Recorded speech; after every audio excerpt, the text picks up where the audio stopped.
युद्ध रोकने के लिए तैयार हुआ इजराइल। पीएम नेतन्याहू के कुछ देर युद्ध रोकने का फैसला किया। फंसे लोगों की आवाजाही और सहायता सामग्री के प्रवेश के लिए हुआ फैसला। अब तक 4100 बच्चे समेत 10,000 फिलिस्तीनियों की मौत। चलिए दोस्तों, सारी खबरें विस्तार से जानते हैं।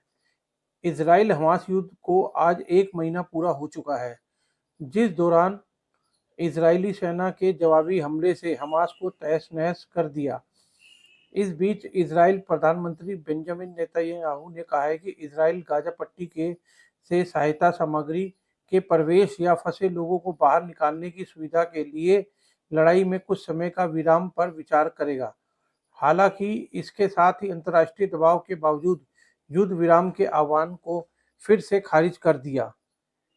एन्क्लेव के उत्तर में घनी आबादी वाले गाजा शहर को घेरने के बाद इजरायली सेना ने कहा है कि उसने एक आतंकवादी परिसर पर कब्जा कर लिया है। भूमिगत सुरंगों में एक वारेन में छुपे सैनिकों पर हमला करने के लिए तैयार है।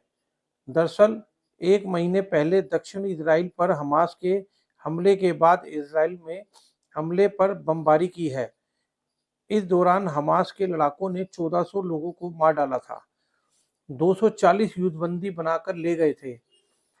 गाजा के स्वास्थ्य अधिकारियों का कहना है कि इजरायली हमले में लगभग 4100 बच्चे और 10,000 से ज्यादा फिलिस्तीनी मारे गए हैं। इजराइल और हमास दोनों की लड़ाई रोकने की बढ़ती मांग को खारिज कर दिया गया है। इजराइल का कहना है कि पहले बंधकों को किया जाना चाहिए। हमास का कहना है कि पहले गाजा पर हमला हो रहा है तो वह बंधकों को मुक्त नहीं करेगा, ना ही लड़ाई बंद करेगा।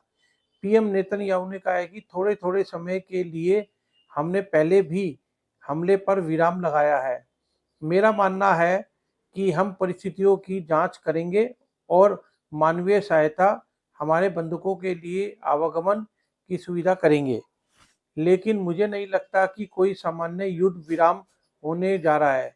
नेतन्याहू ने कहा है कि जब तक संघर्ष खत्म हो जाएगा तो वह गाजा की सुरक्षा की जिम्मेदारी लेंगे, लेकिन अनिश्चित काल के लिए इजराइल के पास गाजा में समग्र सुरक्षा जिम्मेदारी होगी, क्योंकि हमने देखा है कि जब हमारे पास वह सुरक्षा जिम्मेदारी नहीं होती तो क्या होता है।